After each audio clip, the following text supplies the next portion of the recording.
What's going on? This is Ryan with Automatic Comics, and I got a question recently, and this is actually one that I do get periodically from people that watch the channel. Basically, a question about a book that they had got in a collection, and it's either a book someone found in a collection or something someone came across at a shop or an antique shop or just something that they have that they don't know about.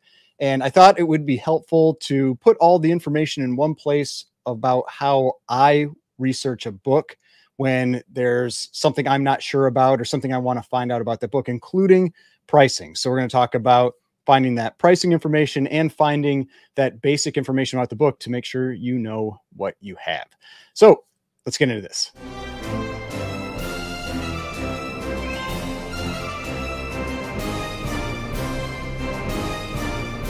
All right, so before we get started, please remember to hit that like button and hit the subscribe button if you'd like to see more content like this. So I think this is something that can be useful for you if you're trying to just price books out, getting an idea. If you're selling them, if you're trying to buy them, knowing where to go to look up that information and where you can trust that information from the most. And also for if you are someone that's buying collections, going around to antique shops, LCSs, shows, that kind of thing, where you can go to look up information about these books to make sure that you have what you think you have, that it's not incomplete, that you're not getting, screwed with like a married wrong interior, all those kinds of things. So we're going to start with this book that this watcher of the channel reached out to me about. So I believe they had purchased a collection, and this is one of the books that was in that collection. And they weren't sure if it was a variant of the original. There was something on the indicia that was confusing to them. And so they reached out to me to ask about it. And so I'm going to share my screen here. And so just for these purposes with an unknown, we're going to start with GoCollect. And the reason I'm starting with GoCollect is that it gives pictures of the book when you're when you look for the title. And so this book he was talking about was Heartthrobs #1. So this is a golden age book, and you can see right here there's all these different Heartthrobs issues, but this is the issue right here that he was referring to, this Heartthrobs #1, July of 1949. And like I said, one of the reasons I really like GoCollect and why I have that as well as GPA is for the images. One, it helps make sure you're looking at the right book, and two, we'll talk about when you actually get into sales numbers. So we'll go into this book here. You can see it says publisher, Quality Comics, publication date, July 31st, 1949, 10 cents. Some basic information. Depending on the book, this may have more information present, like artist, cover artist, any key facts, that kind of stuff. So one thing I'll point out right away that I do really like, and one thing that helped with answering the questions that the watcher of this channel had with GoCollect, is that GoCollect provides images of every book that sold, and at least every book that sold that they have on record. And so if you click this little button right here that says search, it will load all of those sold images. And so he had originally thought he had seen an image of this book on another site where it did not, here we'll go a little bigger, where it did not have this Heartthrobs written here. I don't know if it was a reprint or what that was on that site or what, but so he thought that his book wasn't supposed to have Heartthrobs written there. And so he thought he had potentially a variant. That's one of the reasons he thought that he might have had a variant. And so when I go here, I go to GoCollect and I looked at all these, I go, okay, all of these, you can look at every image of every sold book. There's only 8. There's not a ton of them for this. But every image has Heartthrobs written in that upper left corner vertically. And so I go, okay, that looks just like the book that he had. Now, the other thing he said was that his had like a slightly different color blue, I believe, on the color or on the cover. And that's the other reason why having something like GoCollect is very useful, because you get to see that across these images, there's variation in the color. And you often see that with blues and reds, sometimes kind of like oranges. Sometimes it's fading. Sometimes it's just a different color strike, a stronger color strike, maybe earlier in the print run from that publisher. And so you can see all that variation here and see that it's not that it's a different print or anything. It's just that, maybe it has a slightly different blue to it. It was a deeper ink on that one. I mean, we see that back in the golden age, but you see that in modern books too. I mean, Edge of Spider-Verse 2 has that, the black variant where the background is much darker. So you can't really make out the outlines of the buildings, that kind of thing. So this isn't something that's just in the golden age or the silver, bronze, copper. It goes all the way up into modern. You can see that type of variation. And it doesn't necessarily mean it's a variant, even though some people sell the Edge of Spider-Verse 2 black background one as a variant. All right, so this is GoCollect. This is one of the places that I would start. Now, the other place that I really like is GPA. I've talked about GPA all the time for pricing. And so we go Heartthrobs #1, and it's going to give you any results that it thinks, you know, that meet those search criteria. With GPA, you always have to put the little hash in there, or the pound sign, whatever you want to call it.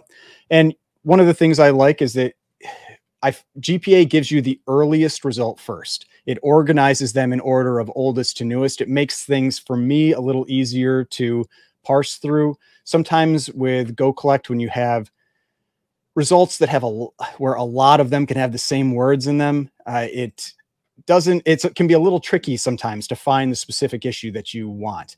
So that is one thing that at least makes the sorting of the results very useful to me on GPA. It's one thing I like here. It also tells you what the different potential publishers are for it. So we click on Heartthrobs #1, and you can see here, it does not have a picture. So that's one of the downsides of GPA, is that it does not provide these pictures. However, especially with books that sell a fair amount, they do provide links to certain sales sites, including Heritage, often Comic Connect, I believe My Comic Shop, and Hakes. Comic Link doesn't get pulled in here. eBay sales are in here, but you don't have an image. But you can see this one right here, 360. Usually that type of number means it's a Heritage sale. Oh, and it wasn't, not a Heritage sale. All right, I was wrong there. But let's see if we can find a different one. This 360 maybe. And yeah, so this 360 here, we can jump over to Heritage, and you can see here that it's that book. So that's one of the ways that you can identify that this is the right book. It's not going to be on GPA specifically, but when they have a link to a sale, you can go to that sales site and then you can see that book there. So that's kind of the basic information there for like an initial check for a book. And for pricing, these are the two main sites that I personally use. I probably use GPA the most just because it presents the information in a little more quick and easy to consume way. Because when I'm pricing a bunch of books all at once, it's just a little faster for me to use GPA. But when I want to get into things like images, checking out, like if there's a really big price discrepancy on something, maybe one of those books had a big chunk out of the cover, and this would allow me to see that. Or one of them maybe has a different page quality or a different color strike, whatever it might be.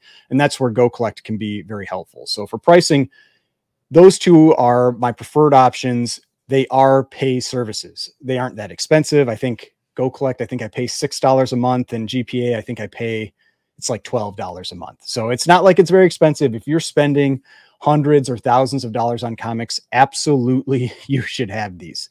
You can use eBay. A lot of people, I always say this, they go cheap on the wrong things.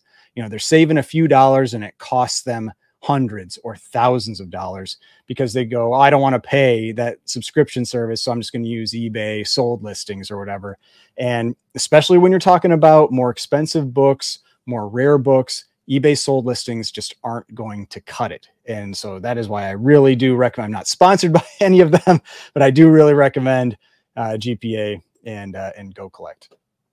Now, another source that you have that I think a lot of people aren't aware of is when you have an eBay account. This used to just be for sellers, but from my understanding, they provide it now for all eBay users.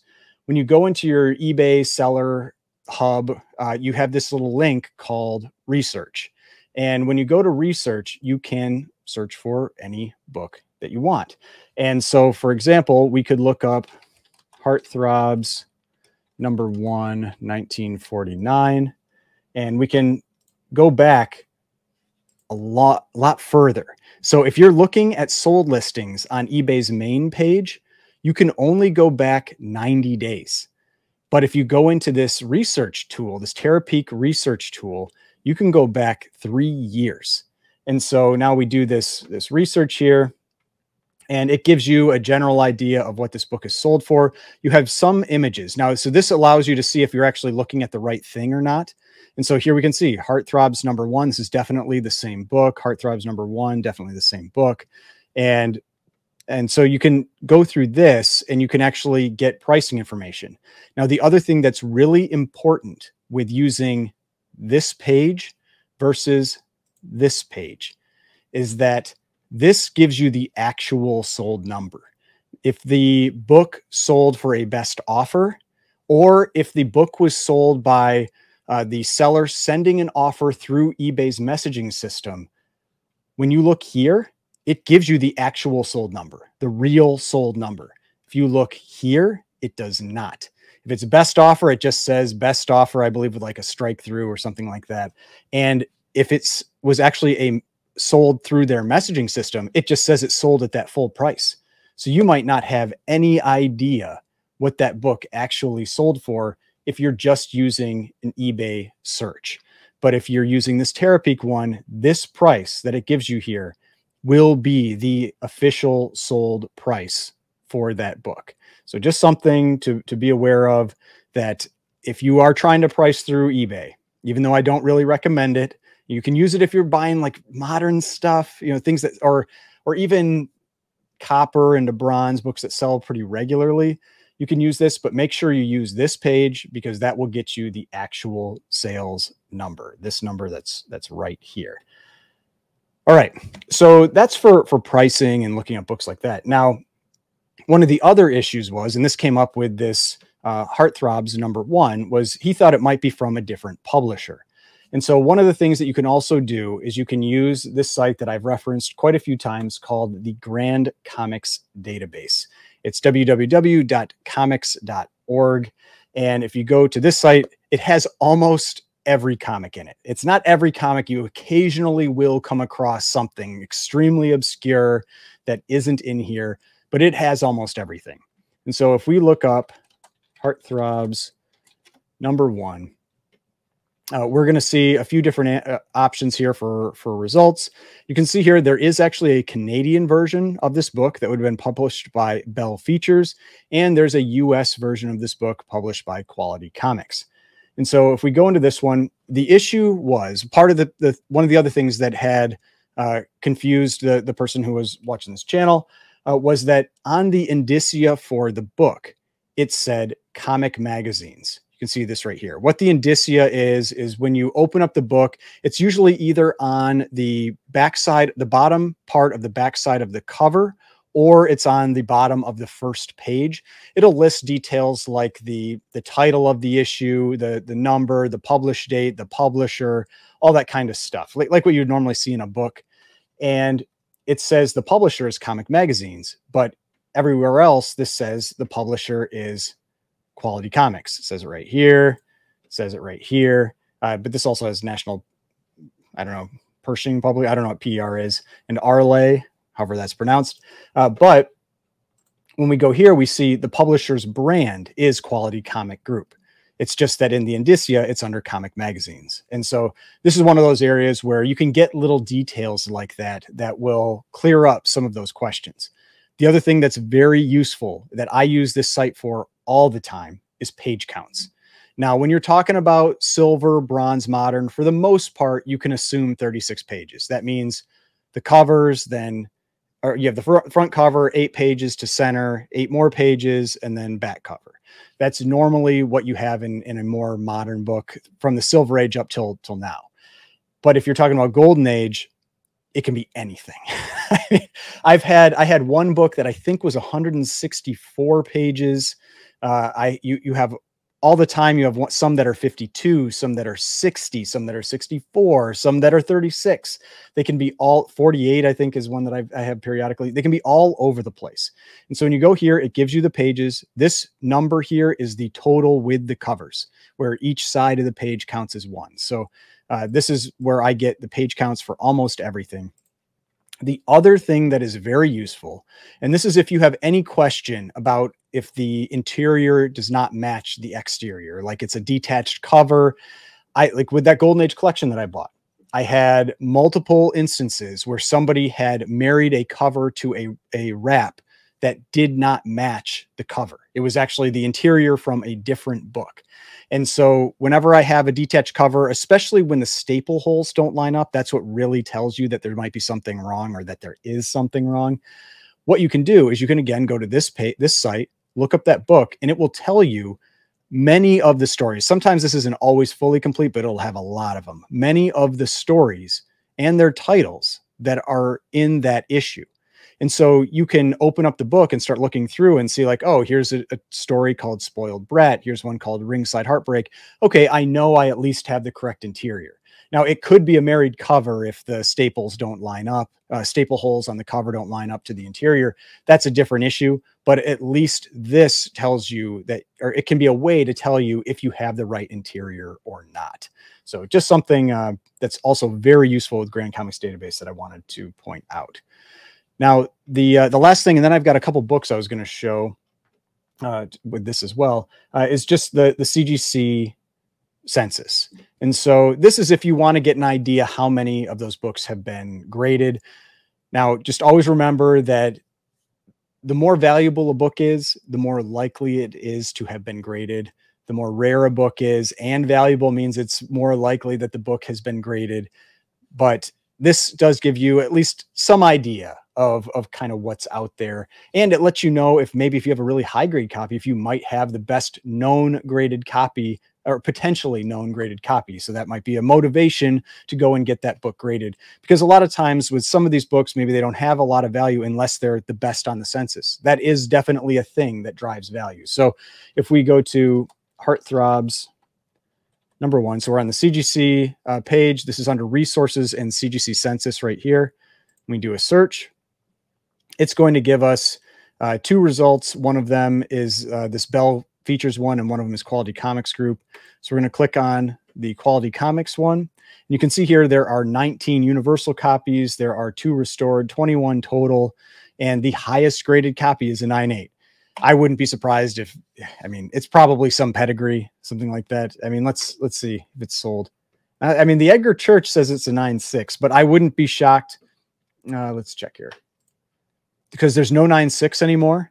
So I'm guessing what happened was that somebody bought this 9.6, cracked it out, pressed it, got it regraded, because this sold in 2006 means it was very early. So it probably hadn't been cleaned and pressed or anything.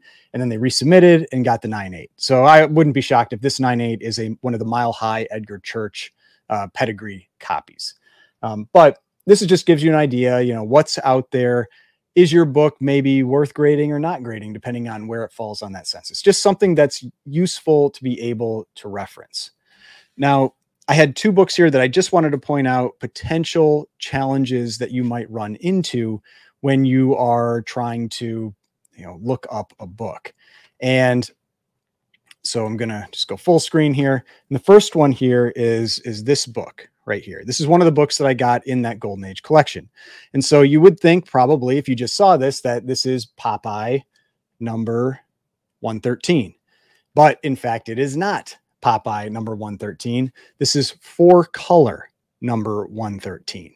And so this is an example of one that could potentially throw you off. If you were looking this up, say on, if we were on GPA and you didn't have an image of the book and you looked up, we'll see if one's ever sold, but Popeye number 113. Yeah. So one hasn't sold for Popeye number 113, but I believe there is a Popeye 113. But if you looked one up in this type of case and you looked up pricing, you may be pricing it incorrectly. Whereas if you look up 4-color 113, you can see it's this book right here, published in 1946 from Dell. And then you get all this, you know, sales data for this book. Now, one thing that you can do to help with that is you could just go onto something like Google and you just type in Popeye number 113 and then just look up, because here you can see this is Popeye 113 from Charlton. And that's clearly not this book. But if we look up images, now you're going to see that, oh, there's that book. And if I click on that one, now I know, oh, this is actually 4-color comics number 113. And so that's one of the ways that can really quickly, if you're unsure about what a book is, especially with, with something like this, where even on the interior, this book does not say 4-color number 113. I believe it says Popeye number 113. So we can double check that here, but I'm fairly certain that when I checked that, it did still say, let's check here. Yeah, so here I'll go full screen so you can see it. And you can see here, be careful, that down on the bottom there, it says Popeye number 113, published by Dell. And so even with that indicia, you might think that this was, Popeye number 113, but when in fact it is 4-color. So just little things like that where they can catch you off guard. And especially when you're dealing with older books, with Golden Age books, it can be worthwhile to just do a little bit of extra looking because, for example, this book is considered the first new original Popeye stories because originally they were just reprints of things from like newspapers, that kind of stuff. And so it's actually a pretty important book. And so knowing that, you can determine that it has more value than you might have originally thought. Now, the other type, and there's plenty of different ones, but these are just a couple examples I wanted to give. Another one that can give you trouble are books that don't have issue numbers on the cover. And this is again where you want to go to the indicia. This one right here, you just see like, oh, it's Fritzy Ritz, 10 cent. But I don't know, there's no issue number on here. I don't know what this is. And this is another one of the books that I got in that Golden Age collection. And this is considered Fritzy Ritz number 1, but it's what it's actually published under that you would, if you were looking this up, it's called Single Series number 5. And so with this one, I want to be careful with this because spine has some splitting. But this one, I'll go around you can see down in the indicia down here on the bottom, it says Single Series number 5. So that's right here. So Single Series number 5, and that is the actual title for this book. And this one, it's interesting. I'll just show it real quick. I've shown it before, but this is where you can see what a lot of these earlier ones were, where they were just basically newspaper, like former newspaper stories, just all stacked together in, this big comic. So they're all just, stories like that. So those are just 2 examples of some issues or some things that you might see that could potentially cause issues. Now, there are some physical books that you can also use for reference that can be very useful. One of them is obviously the Overstreet Price Guide. I don't buy this every year. I just don't feel like I really have a need to. I don't use this for pricing. But it does potentially have some useful reference information in it.